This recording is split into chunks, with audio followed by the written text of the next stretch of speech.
Starting his next sure travel adventure with a trip aboard Swiss International Airlines, Yanez had landed himself a very sweet assignment.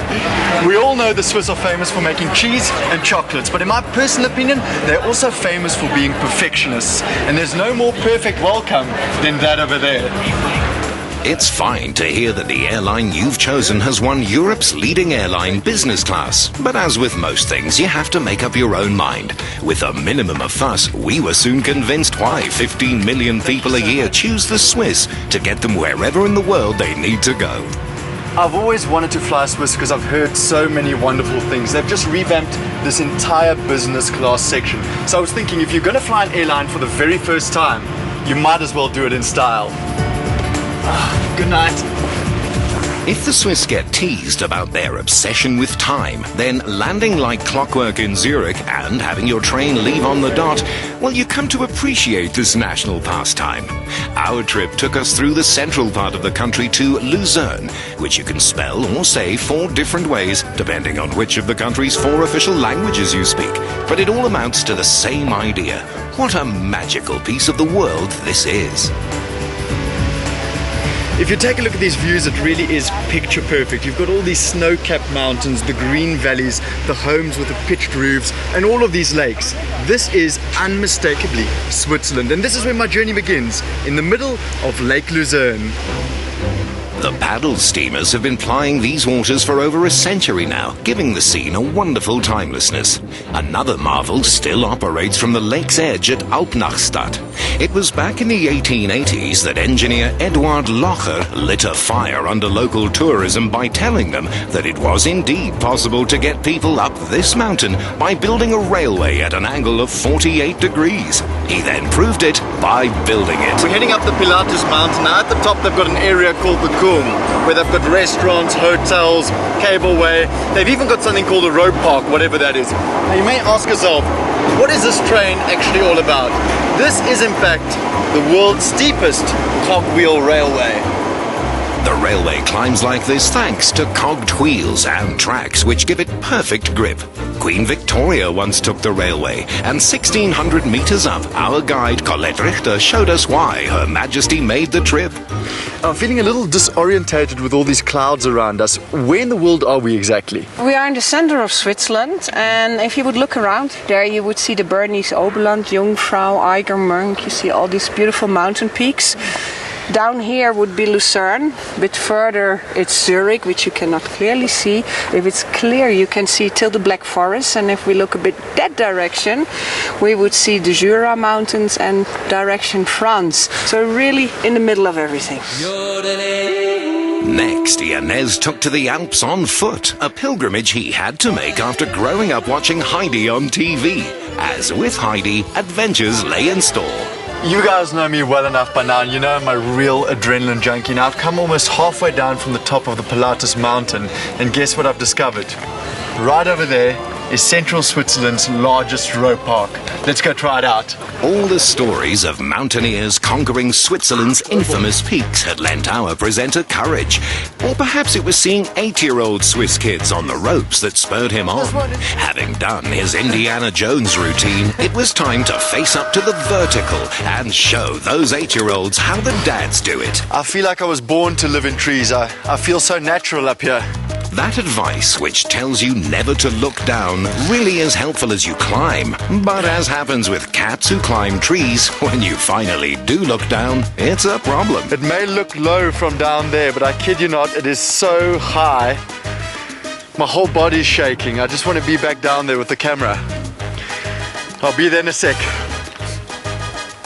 Okay, I just want to explain my predicament here. I'm 18 meters up in the air on a tree.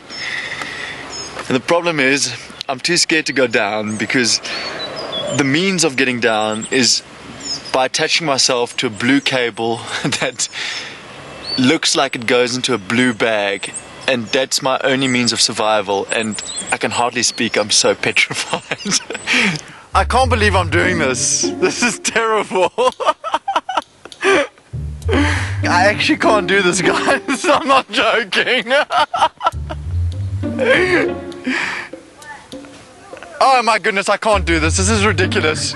Stop it. I hate doing this kind of stuff. Why am I doing this? I can't do that.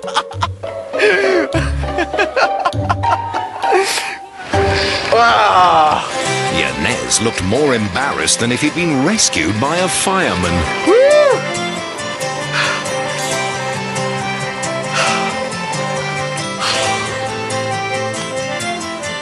I never want to leave this earth again. I love it. Why am I such a scaredy cat? What is wrong with me? I mean, I'll do that 1,000 times. It's a piece of cake. But I go and sit on the tree for 45 minutes and look down at everyone. Oh, I'm disappointed in myself. Not all South African men are that weak. Only me. He recovered enough of his manliness to join the crew in the aerial cableway. But no sooner were we back in Lucerne than he had to step onto a wooden bridge almost 7 centuries old, which almost burnt down 10 years ago. Rosanna Bachmann had its story. Rosanna, there's a magnificent collection of artworks above us. It's from the 16th century when Lucerne was the capital of Catholic Switzerland. And they tried to teach the people the right Catholic way by having these pictures here. Now, I mean, I'm not an engineer or anything, but the first thing I noticed here is we're actually going around a corner, and most bridges are actually meant to be straight. Yes, absolutely. But of course, it was part of the fortification, and it connected 2 houses, St. Peter's Chapel and another house on the other side. And so the fortification ring around town was completely closed on the water side. Near Chapel Bridge is the city's Jesuit church, which celebrates the Catholic saints in a rich visual style. The architects came from Italy and Austria, but the building materials were cleverly made up right here. This is a classic example of Baroque architecture. Yes, you can feel it. It's emotion. Baroque style and architecture goes straight to the heart. What you see now, today, inside and outside this church is straight from the blueprint of the 17th century, because this church is still the original. And if you look at all these splendor around here, the marble, for example, it's all fake. Red marble is found in Siena, and in the 17th century it was impossible to drag these huge blocks of stones over the Alps. So they had the best artisans who knew how to create fake marble. Do you know how it's made? No. It's ground marble powder, any color will do, mixed with resin and with plaster. It gives you a grey, semi-liquid mass that you can put around wooden structures, but then it's not finished. You have to paint it, polish it, and then you do have the most perfect marble.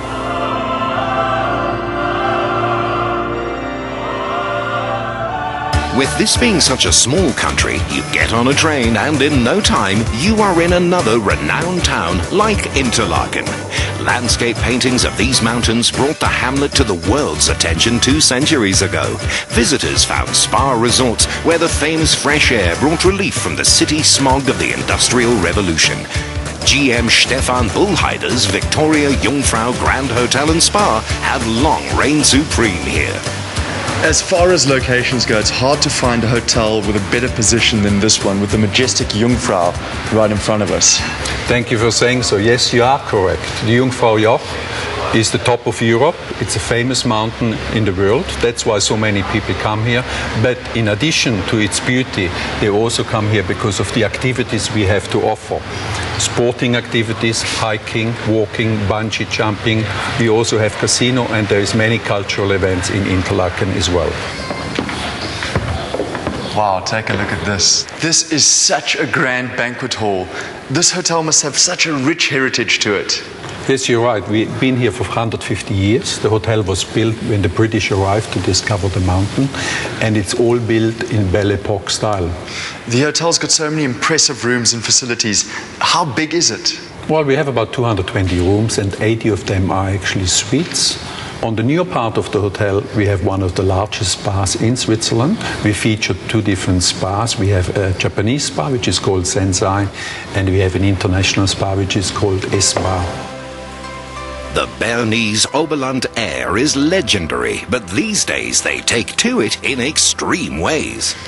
We're 800 meters above the city of Interlaken. If you take a look at the Jungfrau over there, that's 3,800 meters above sea level. Now, if you ever wondered how beautiful is Switzerland, actually, that picture over there says it all.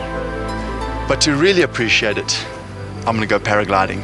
Then, just like that, with zero fanfare, they were airborne.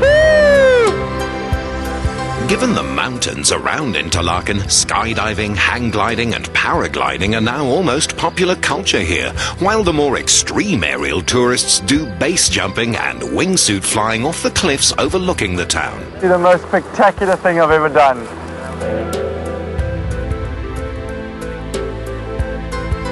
Interlaken, the city between the lakes, what a spot. Woo!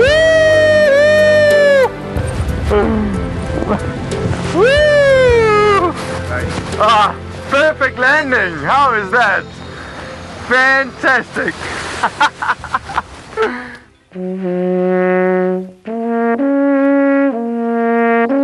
That is the sound of the Alp horn, originally carved from a solid piece of softwood used to communicate across valleys, and today played in anything from symphonies to jazz to hip-hop. Can I try it out? Yes, of course, please. Try it.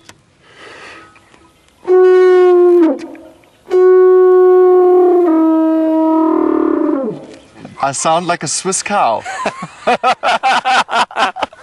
You know what? Exactly. It would be a shame to come all the way to these beautiful Swiss Alps without showing you guys that we also have a horn very similar. Oh, It's called the Vuvuzela. small one. Although I have a sneaky suspicion we've stolen our idea from the original. Should we play a duet?